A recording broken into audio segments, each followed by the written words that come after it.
continuación, tenemos la grata presencia de José Jesús Gálvez Llanes. Él es doctor en filosofía, licenciado en Derecho con maestría en filosofía.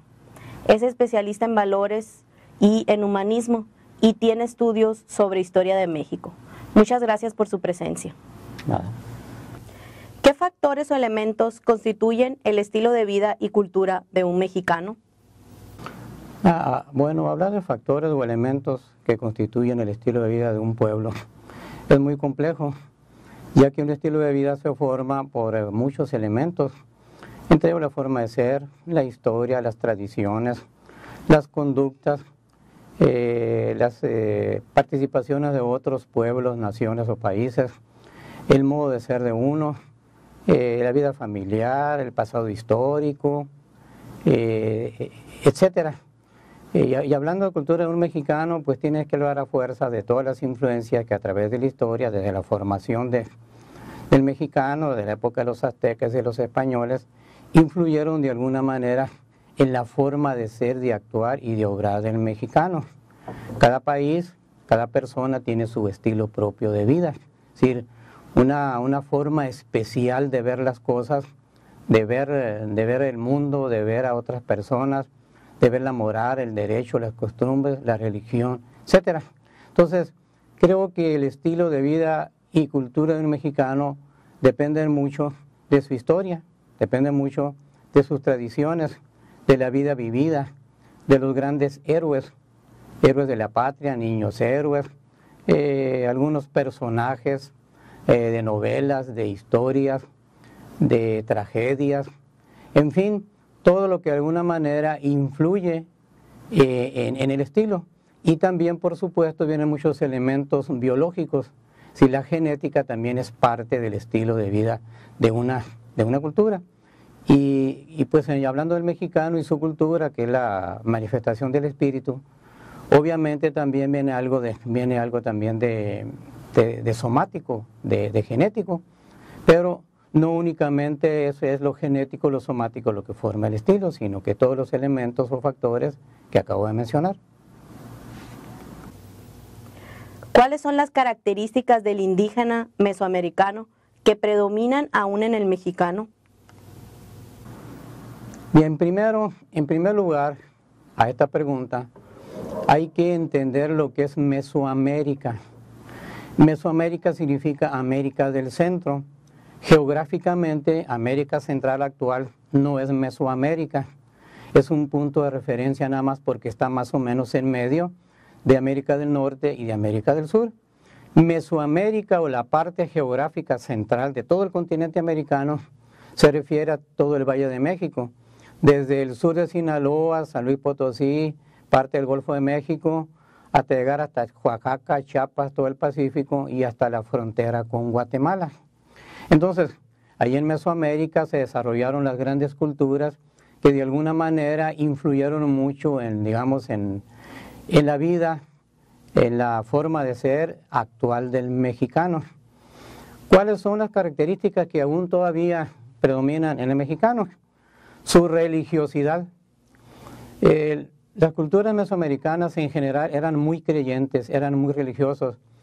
Existía en ellos un teocentrismo no igual ni similar al teocentrismo del cristianismo, pero sí era una vida muy acendrada en cuanto a la religión.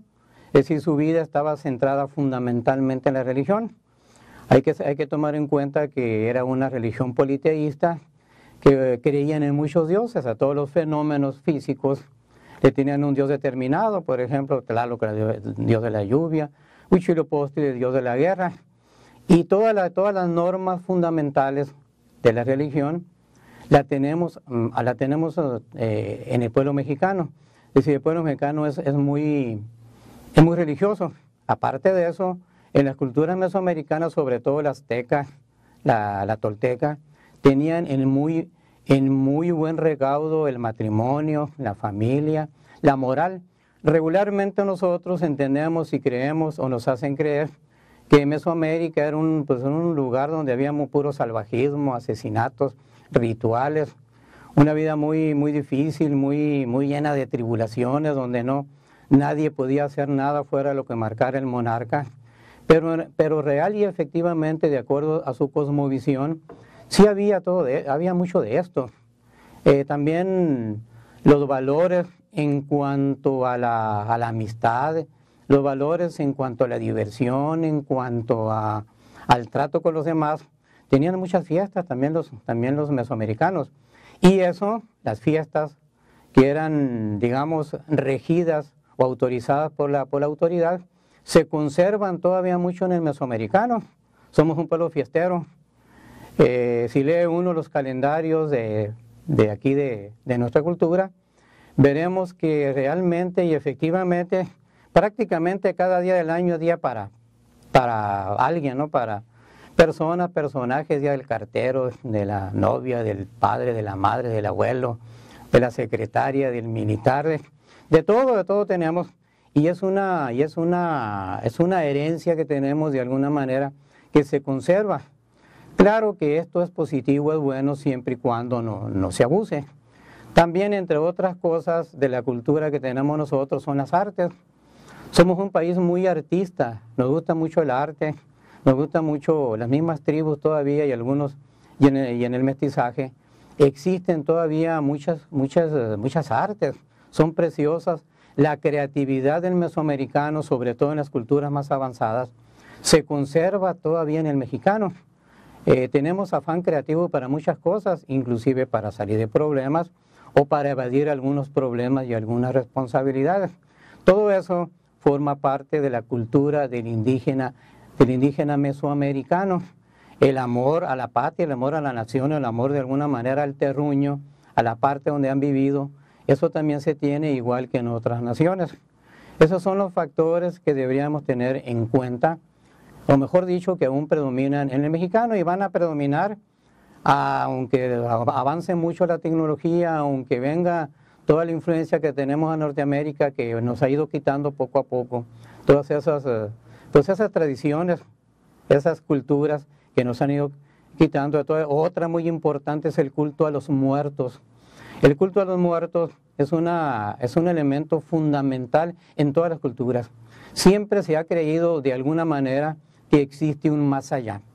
Un más allá concebido de diferentes maneras, pero es propio del ser humano. Desde allá de las culturas más antiquísimas se tiene información de que siempre ha habido culto a los muertos en Grecia, en Roma, el enterrar a los muertos, el creer que siguen vivos debajo de la tierra y que tienen contacto con nosotros, las tradiciones del Día de los Muertos que son preciosas aquí en México, etcétera.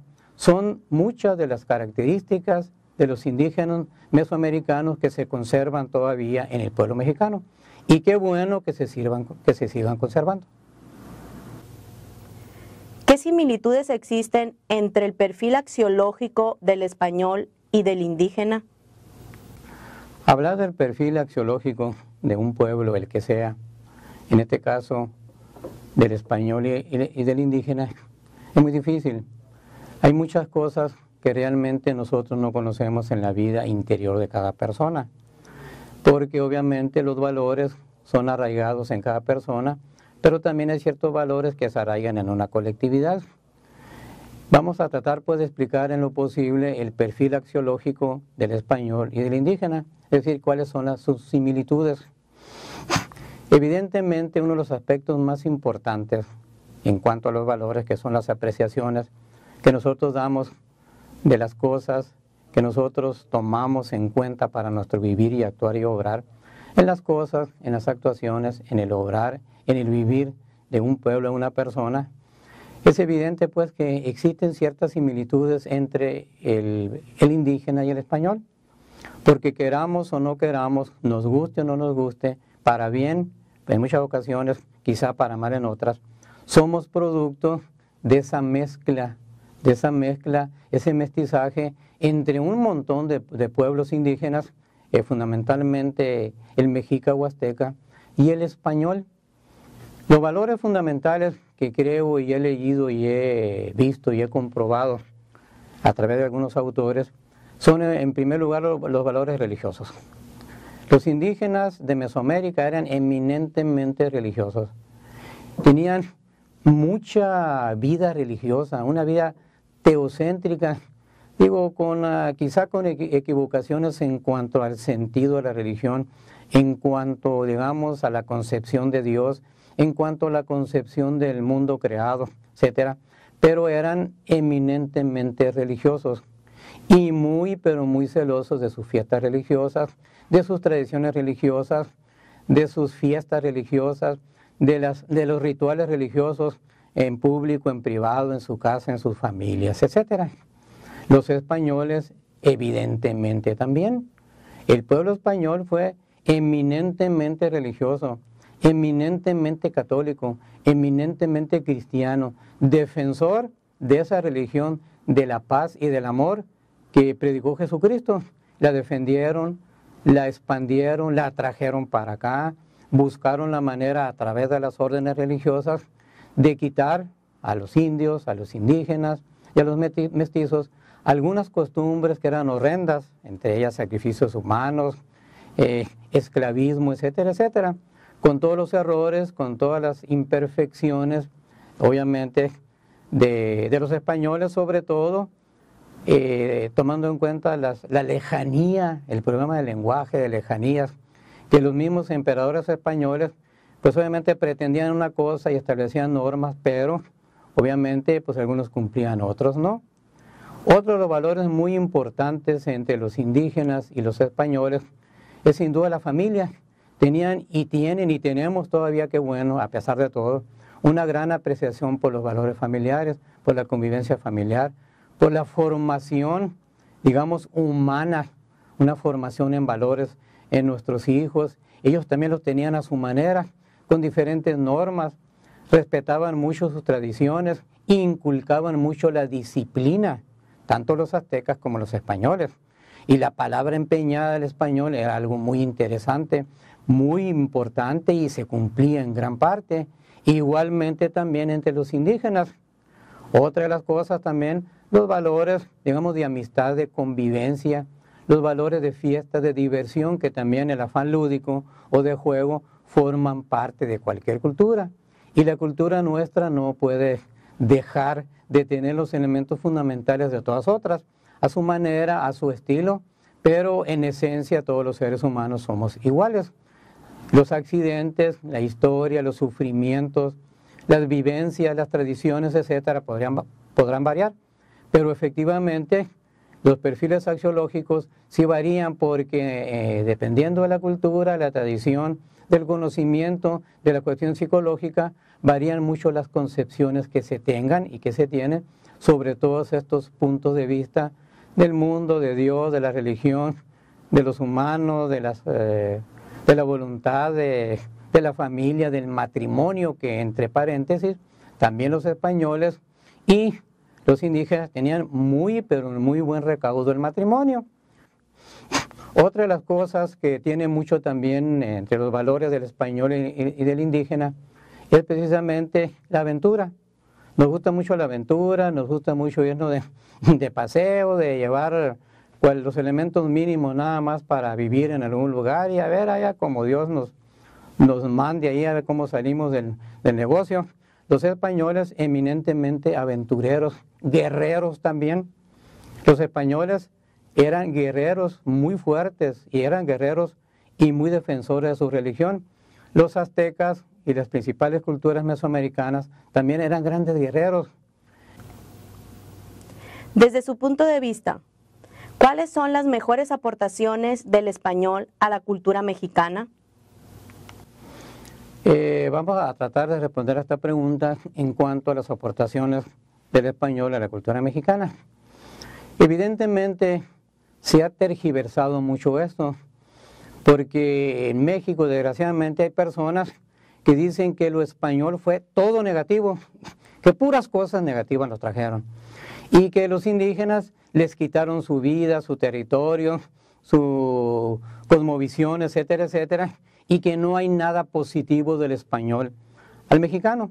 Sin duda hubo puntos negativos y aportaciones negativas, pero aquí nos vamos más a las aportaciones culturales positivas, no contracultura ni anticultura, de los españoles a los mexicanos. Va una importantísima que hay que tomar en cuenta y hay que valorarla y hay que estudiar más al respecto. Los españoles, sobre todo con la conquista espiritual realizada por las órdenes religiosas, por los monjes franciscanos, jesuitas, dominicos, agustinos, que convivieron con ellos y se pusieron a trabajar con ellos y a sentir sus calamidades, sus grandezas, sus penurias. Sin duda, la mejor aportación fue quitarle a los aztecas y a todos los indígenas la cultura de la muerte. El indígena en gran parte era melancólico, vivía en gran parte la cultura de la muerte. Todo estaba relacionado con la muerte, porque según la cosmovisión de los aztecas y de los demás pueblos mesoamericanos, la sangre de los sacrificios humanos conservaba la luz del sol. Dejar de realizar sacrificios era como quitar la luz del sol y ya no habría vida y desaparecería la vida. Entonces ellos, con mucha paciencia, con mucho amor, con errores, con imperfecciones, fueron quitando todas esas costumbres horrendas de los sacrificios humanos, diferente forma de sacrificar, diferente forma de matar, diferente forma de, digamos, de hacer sacrificios a diferentes dioses. Bien, otra de los, digamos, de las aportaciones positivas de los españoles a los indígenas fue quitarle la costumbre inhumana de comer carne humana, valga la repetición. Es decir, como el azteca y el indígena no tenían bestias de carga, para ellos era muy, pero muy ordinario comer carne humana. En las fiestas, en las diversiones, había familias que, digamos, su negocio era preparar esclavos, engordar esclavos, cebar esclavos, nutrir esclavos, para venderlos para la matanza, para la comida. Cuando llegan los españoles a la Gran Tenochtitlán, pues les sorprende ver en el tianguis, que es el mercado público, un montón de cortes de carne, pero eran cortes de carne humana. Entonces la vendían como si los seres humanos fueran animales, o vacas, burros, becerros, cerdos, etc. Todo eso le quitaron. Le quitaron también lo taciturno en gran parte, su melancolía, sus pesadumbres en gran parte, y les hicieron ver sobre todo, en gran parte, como ya lo dije, la religión del amor, la religión de hacer el bien a los demás, la religión de ver siempre con amor a los demás porque somos prójimos. Todo esto lo aportaron los españoles. Y toda la agricultura en gran parte fue aportación de los españoles. Aquí no teníamos frutas ni árboles frutales, salvo el chapote o el zapote donde saca el chicle. Todo lo demás, los cítricos, los trajeron los españoles. No tenían bestias de carga, tenían puros perros, entre ellos el escuincle famoso, ¿verdad? Entonces ellos trajeron los cuadrúpedos, bestias de carga, mamíferos, diferentes, digamos, animales para consumo humano, para uso humano, para mejorar la agricultura, para mejorar el comercio, etcétera. Todo eso nos trajeron los españoles. Ahora, nos trajeron en gran parte y en aquel entonces muy grave, digamos, pues las epidemias, las grandes enfermedades, que no creo que haya sido conscientemente los españoles, pero a esas enfermedades los aztecas, los indígenas no estaban impuestos, y obviamente, digamos, su genética no estaba impuesta a esas enfermedades, y murieron muchos miles, más que por guerras, que sí murieron por guerras y enfrentamientos, murieron más por enfermedades. Nos trajeron el sistema de trabajo, la forma de cultivar la tierra, no con los, digamos, con las formas, valga la repetición, de los ancestros de los indígenas, de nada más hacer agujeritos en la tierra y sembrar la semilla y esperar a que Dios Tlaloc le trajera agua para que crecieran los vegetales y los árboles. Trajeron un montón de sistemas de arar la tierra, de cultivo, de alimento para el ganado, de un montón de cosas que puede uno quedarse mucho tiempo aquí, pero fundamentalmente eso es, y sobre todo amor en gran parte en gran parte más amor a la familia, al prójimo, a los amigos, a los hijos, a los padres y a todo ser humano. ¿Qué hay de cierto en las leyendas negras españolas? En primer lugar, para responder a esta pregunta de las leyendas negras, hay que saber lo que es una leyenda. Leyenda inicialmente significa una lectura en público para que la gente aprendiera, y regularmente se leían pues anécdotas de grandes personajes, grandes actores, grandes novelistas, grandes científicos, etcétera. Y poco a poco este término fue adquiriendo el significado que actualmente tenemos nosotros. ¿Cuál es el significado? Una leyenda es la historia de algún personaje, de la vida de algún personaje de algún pueblo, y que por diferentes motivos subjetivos y objetivos le agregan mucho, ensalzan mucho a ese personaje, y obviamente se habla puras cosas bonitas y muy buenas de él, o al revés volteado, como diríamos regularmente en nuestras clases. Y leyendas en cuanto a personas que en lugar de darles cosas positivas, les dan puras cosas negativas, puras cosas destructivas, puras cosas malas que realizaron esos personajes, y que conforme pasan las generaciones y las tradiciones, se les van agregando más y más. Actualmente el término leyenda se refiere a eso, pero muchas veces los personajes tienen credibilidad, realmente existieron, otras veces no existieron, otras veces les agregan cosas buenas, otras veces les agregan cosas malas. Concretamente en las leyendas negras, siempre en las leyendas negras hay algo de subjetivo y algo de pique entre personas o entre naciones. Fundamentalmente el pique, voy a decir así como se dice vulgarmente, entre España e Inglaterra, por posesiones de tierras, por envidias, por lo que ustedes quieran, se dio mucho. Y los españoles en gran parte inventaron las leyendas negras en el sentido de que el español, pues era muy malo con los indios, muy negativo, muy negrero, muy esclavista, muy asesino, y que únicamente algunos sacerdotes, algunos frailes más o menos hicieron algo por los indios.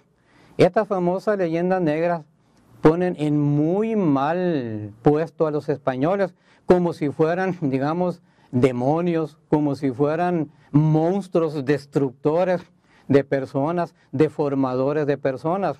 Y esa es la famosa leyenda negra, de que vinieron aquí nada más a quitarnos todo, a destruir todo, a llevarse todas las riquezas. Si las riquezas las están llevando todavía muchos funcionarios, válgame Dios, desgraciadamente, y con eso la globalización, si no nos ponemos abusados, también nos van a quitar muchas cosas y nos van a traer muchas cosas que son negativas y positivas también. Por eso lo que yo digo a mis alumnos y digo a todos los demás es que hay que leer y hay que distinguir diferentes tipos de leyendas y ver en qué sentido se puede adjudicar el término y si son más o menos ciertas o más o menos objetivas o más o menos subjetivas. Porque en todo esto, más que en esto, en los mitos y en las leyendas, mitos significa mentira, hay mucho de subjetivo, hay mucho de exageración. Constantemente en la actualidad nos meten muchas leyendas y mitos con la propaganda, con el marketing, con la influencia, con la tecnología, etcétera, etcétera, que hay que estar muy, pero muy preparados para tomar en cuenta nada más lo que sea positivo. Esas son las leyendas negras que se han formado a través de los siglos en relación con el trato de los españoles a los indígenas. Que si hubo malos tratos, sí los hubo. Que si hubo algunos explotadores, los hubo. Que si hubo esclavistas, los hubo. Pero la idea, el proyecto, el sentido que tenían los españoles, al menos los primeros emperadores españoles cristianos, eran convertir al Nuevo Mundo en una nueva España, en dar lo mejor que tuvieran a todas las tribus, a los mestizos, a los indios, a los negros, etc. Siempre en favor que no se hiciera por las distancias, por la lengua, por las diferentes religiones, problemas, etc., que no se hubiera hecho como quisieran, eso es una cosa, pero que realmente hubiera una leyenda negra de puras cosas negativas, negras, del averno, demoníacas, satánicas, etcétera, eso no es cierto. No es posible que tengamos nada más pura influencia negativa, pura leyenda negra, puras cosas negativas, puras cosas negras. En general, ¿considera que fue buena para el mexicano la conquista española? Bien, para contestar esta pregunta es necesario hacer unas consideraciones. Porque eso de que si fue buena la conquista para el mexicano, hay que verla desde ciertos puntos de vista. La conquista, sobre todo si es conquista por las armas, obviamente tiene muchas cosas negativas, pero la conquista del espíritu, la conquista de la voluntad y del corazón de un pueblo tiene muchas cosas positivas. Obviamente el español que llegó aquí venía con mucho afán de aventura. Hernán Cortés, en gran parte un aventurero, persona muy inteligente, muy capaz y muy visionaria, se fue dando cuenta precisamente de cómo él podía conquistar a México. Y realmente la conquista de México, ya, digamos, cuando ya España se apodera, digamos, del azteca, del indígena, del mesoamericano, fue frustrante para los indígenas. Imagínense quitarle sus costumbres, buenas o malas, su cosmovisión, su sentido religioso, sus sacrificios, el creer realmente que los sacrificios humanos eran realmente buenos para conservar la luz del sol, como ya lo dije. Todo eso es muy frustrante, es un golpe muy fuerte, es una frustración en cualquier forma que se le vea, pero hay que ver lo positivo, obviamente sin descartar en lo negativo. Por ejemplo, imagínense que a nosotros de repente nos quitaran toda nuestra forma de ser, de obrar, de ver las cosas, toda la tecnología, y que nos dijeran vamos a vivir en forma natural, vamos a eliminar todo lo que tenemos ahorita, cultura, televisiones, sistemas económicos, sociales, políticos, internet, y padres, como le digo a mis alumnos, todo este sistema que tienen aquí en el instituto, etcétera, etcétera, y que el que no lo quiera hacer se le va a castigar con pena de 80 años de prisión y esto y lo otro. Obviamente sería muy frustrante para nosotros. El asunto es, vamos a ver, pero ¿vale la pena ese sacrificio? ¿Vale la pena ese sufrimiento en cuanto a un cambio brusco de modo de ver y de modo de considerar las cosas? Vamos a ver. Si hay cosas positivas que uno no las ve inmediatamente, pero que se reflejan después en la población, entonces yo digo que sí hubo una parte muy buena en la conquista española, en la conquista de México por los españoles.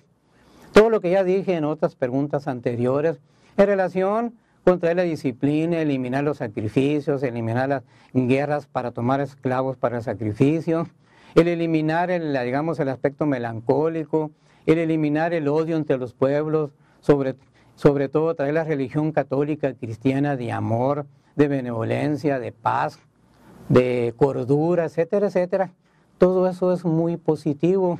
Y todo lo que trajeron también después de la conquista como parte en la cultura, en el trabajo diario, cultura, agricultura, ganadería, nuevas formas de trabajo, nuevas formas de organización de la sociedad, eliminar en gran parte el sistema absoluto que tenía el Tlautani aquí, que era el emperador y que era dueño de vidas y de haciendas. Todo eso, irlo quitando poco a poco, obviamente es una herencia buena para el pueblo mexicano. Insisto, que hubo cosas negativas como después las veremos, claro que sí, pero en cualquier cultura o herencia cultural siempre va a haber cosas positivas y negativas. En cualquier conquista del tipo que sea, es muy difícil que haya puras cosas positivas. y también muy difícil que haya puras cosas negativas. Esa es la conclusión a que podemos llegar. ¿Considera que el mestizaje generó una cultura compleja en el mexicano? Esta pregunta amerita también alguna respuesta y algunas aclaraciones. Para empezar, todo mestizaje genera una cultura compleja en cualquier raza, porque es la mezcla de razas, de pensamientos, de cultura, de tradiciones, de religión, de puntos de vista, de cosmovisión, etc. Y precisamente creo yo, estoy plenamente seguro, más que creer, que sí generó una cultura compleja en el mexicano, porque somos muy contradictorios. ¿Verdad? De repente estamos de buena, de repente estamos de mala, nos gusta la soledad, nos gusta el relajo, nos gusta la fiesta, somos melancólicos, somos alegres, somos positivos, a veces somos negativos, somos depresivos, como dicen ahora, a veces estamos muy estresados o mortificados, como decíamos antes. Entonces, toda esa serie digamos, de conductas, de genes, vamos a decir así, se puede decir también, de tradiciones, de puntos de vista, de religión, de espacio geográfico, de consideraciones personales, de cómo ver a las personas, de cómo reflejar su conducta en ellos, etcétera, etcétera. Todo eso ha creado y creó una cultura compleja en el mexicano. Compleja no en la cuestión de inferioridad o que no se puede solucionar. Vaya pues el consejo que me dio mi padre, en paz descanse, de que México, como es producto de un montón, una amalgama de un montón de pueblos indígenas, y luego de europeos también, el español sobre todo, y muchos otros europeos, franceses, alemanes, ingleses, etcétera, porque hemos tenido de todo y para todos aquí en México, a través de su historia. Obviamente existe esa cultura tan compleja, y aparte ese mosaico cultural que tenemos en el país, el norte, el centro, el sur, la península, el Golfo de México, los chapanejos, los guerrerenses, los sinaloenses, los veracruzanos, son todo un mosaico de una cultura compleja, pero de alguna manera nos une todo eso. Evidentemente, sí es una cultura muy compleja. Otros países son producto nada más de dos razas, de dos culturas, entonces es menos compleja su vida, vamos a decir, es menos problemática. La de nosotros, por eso, es más problemática, porque realmente es más compleja. ¿Qué características del mexicano deberíamos aprovechar para el crecimiento de nuestro país? Creo que debe ser como un colofón, como dirían los que saben, o una conclusión en parte. Características que debemos considerar o aprovechar para el crecimiento de nuestro país. El mexicano tiene muchas virtudes, tiene muchos vicios también, productos de la historia, productos de falta de educación, producto de una, digamos, deficiente educación, si puedo decir, pero evidentemente hay muchos valores y hay muchas virtudes. Claro, a través del tiempo se ha formado o nos han deformado o han deformado al mexicano.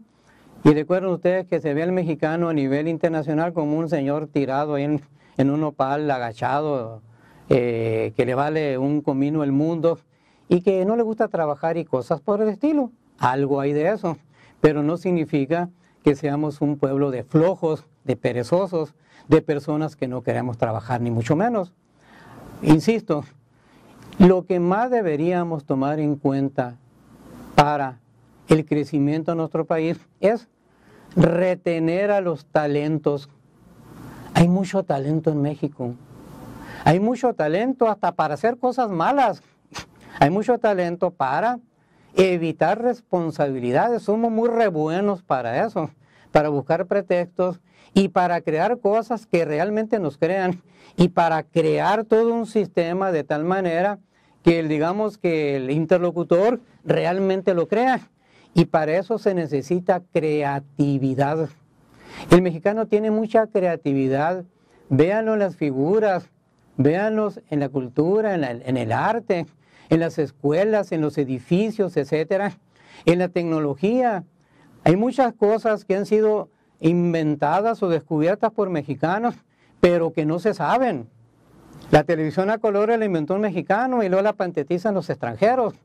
Es decir, desgraciadamente por mala información, por vicios del sistema, tanto el gobierno como nosotros mismos no hemos sabido aprovechar el talento creativo del mexicano, el amor por su nación, de una manera un poco disparatada, pero realmente hay amor por la nación, aunque no la tengamos unida, un amor por el prójimo, un amor por ayudar a los demás, amor por ayudarnos a nosotros mismos. Hay mucho en el mexicano que no se toma en cuenta o que se toma en cuenta muy poco, y por eso extranjeros se llevan a grandes cerebritos mexicanos, que entonces la cultura y el mestizaje trajo gran parte de eso, que no lo aprovechemos.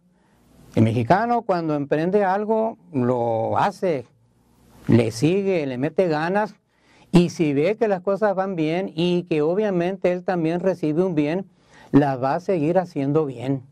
No es cierto que tengamos puras cosas negativas. No es cierto que no tenemos salvación, que somos un pueblo de irredentos. Eso no es cierto. Esas son invenciones. Tenemos vicios y virtudes como los demás y tenemos nuestras propias virtudes y muy buenas.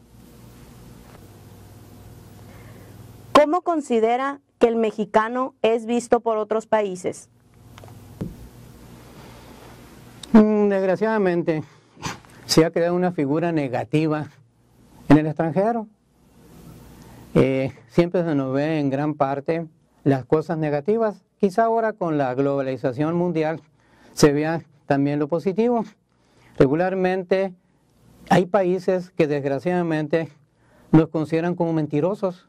Oigan, en todas partes hay mentirosos, hay defraudadores, hay engañosos, hay personas que se aprovechan de la necesidad y de la ignorancia de otros. No somos un pueblo de mentirosos, somos un pueblo ordinario, somos un pueblo con ciertas virtudes y ciertos vicios.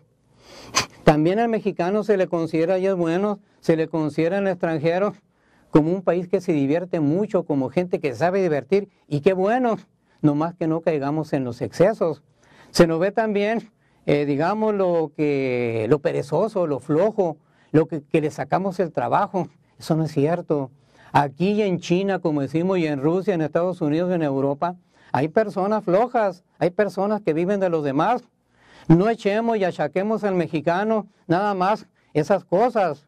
Desgraciadamente, algunos malos escritores o algunas malas consideraciones consideran a México como dicharachero, Juan Charrasqueado, y que no le importan las cosas, que anda por aquí, por allá, dejando sus hijos por donde quiera, con diferentes mujeres, etcétera, etcétera.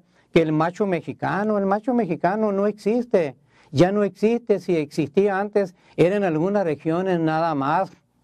Es decir, en todos los chistes, en los refranes, vean ustedes cómo nos consideran a nivel nacional. El asunto es, crea fama y échate a dormir. Vean ustedes el refranero mexicano, la picardía mexicana, que siempre encontramos solución a los problemas.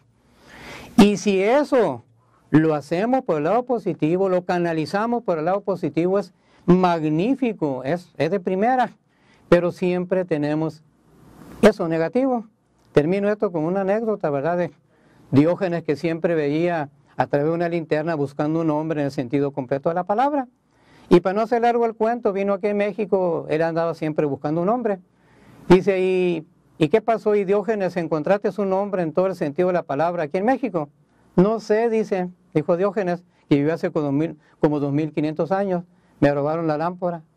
Me robaron la lámpara ahí digamos, en la garita. Entonces, eso son cosas muy negativas. No sé por qué se han ido al extranjero, todo eso negativo, y poco saben de lo positivo. ¿Qué debilidades esenciales encontramos en el mexicano? Debilidades, como dicen, no hay fortaleza, pero debilidades, dicen ahora. Pues todo todo pueblo las tiene, todo ser humano las tenemos. La atracción, el apetito, que es siempre hacia un bien, siempre ha existido. Y si hablamos en sentido negativo de debilidades, ahí les van algunas. Somos un pueblo muy enamorado, dicen por ahí, de que a lo mejor hay más de exageración que de realidad, que somos un pueblo muy enamorado. Me refiero a hombre muy enamorado, que le gusta tener en la catedral, la esposa, y algunas capillitas por ahí, que le gustan mucho las mujeres. A mí también me gustan las mujeres, en el sentido amplio de la palabra. Me gusta su cadencia en el caminar, su presencia, donde quiera le ponen sal a la vida, digamos que son muy responsables, que son muy bellas, etcétera, etcétera. A todas me gustan, obviamente mis hijas, mi esposa y todas las demás mujeres, pero hay una debilidad en algunos mexicanos, precisamente esa, de que a veces no es fiel. En todas partes hay infieles, pero quizá por la mezcla de español y de indígena, pues tengamos esa debilidad muy acendrada aquí en el mexicano. Por ejemplo, en la época de la colonia, a los indígenas se les quiso pues hacer sacerdotes, pero no podían cumplir el celibato, es decir, la no tenencia, vamos a decir, de mujeres. Las demás, de humildad y de obediencia, sí las cumplían. Entonces, pero el azteca mexicano, el pueblo mexicano, indígena y mestizo, no pudo cumplir con eso, y por lo tanto prácticamente no salieron sacerdotes, digamos, del pueblo indígena. Otras debilidades que tenemos también, tendemos mucho a la depresión, tendemos mucho a la melancolía, tendemos mucho hacia ay, ya pasó esto, ya pasó aquello, ya no se puede. Dicen por ahí que somos un pueblo de agachados. Tienen razón en parte, porque no denunciamos. Dicen por ahí que tenemos los gobiernos que merecemos. Yo diría mejor que tenemos el gobierno que queremos, porque así nos hemos dejado. Ya luchamos mucho, ya estamos hartos de tanta violencia.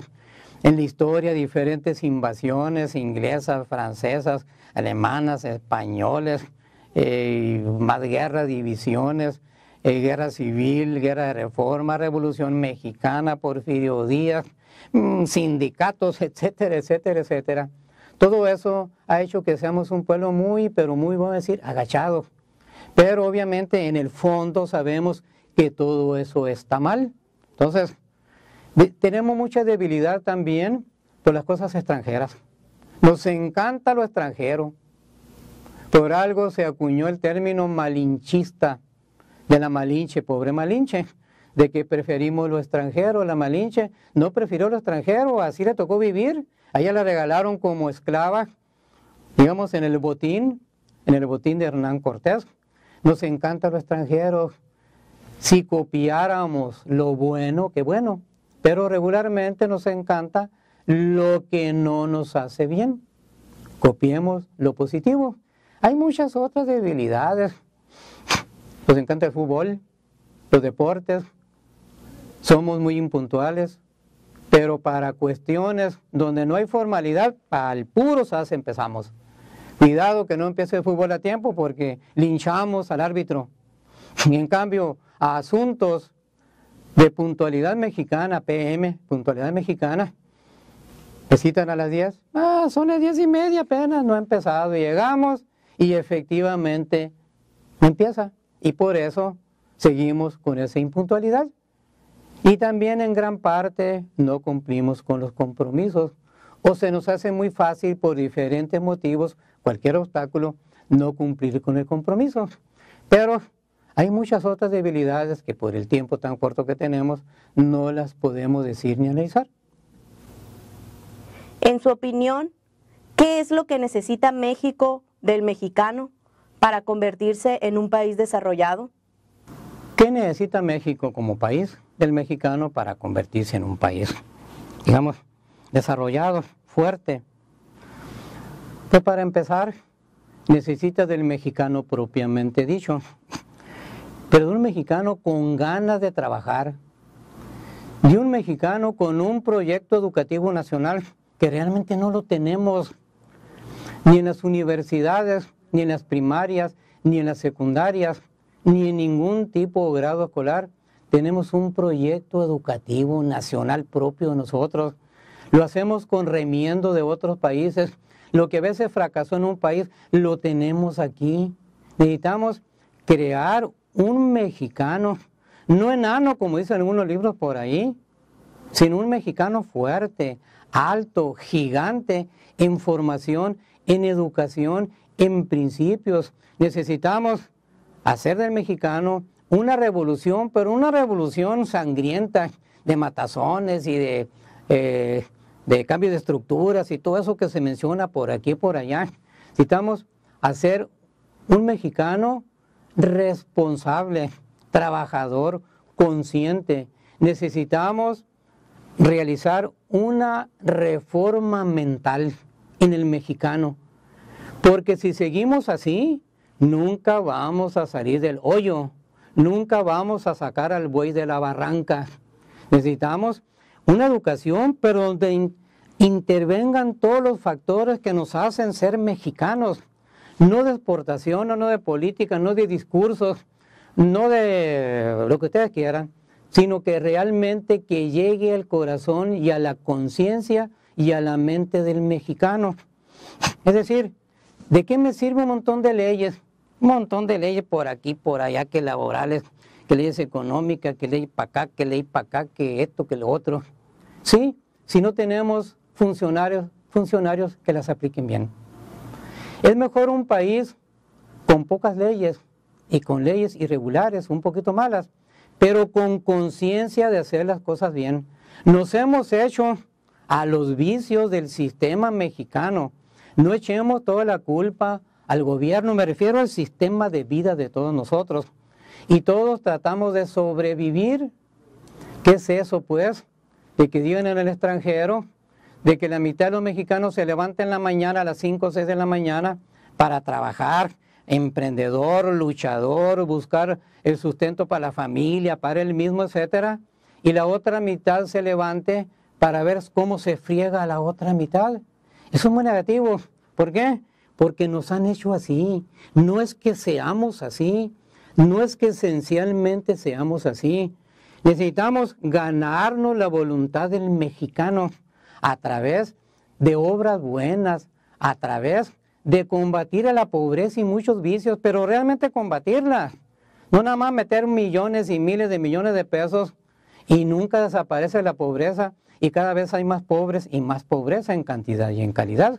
Estamos llegarle a la voluntad del mexicano, a la conciencia del mexicano, para que tanto gobernante como gobernado, todos estamos en el mismo barco, de que si seguimos así, nada positivo vamos a llegar.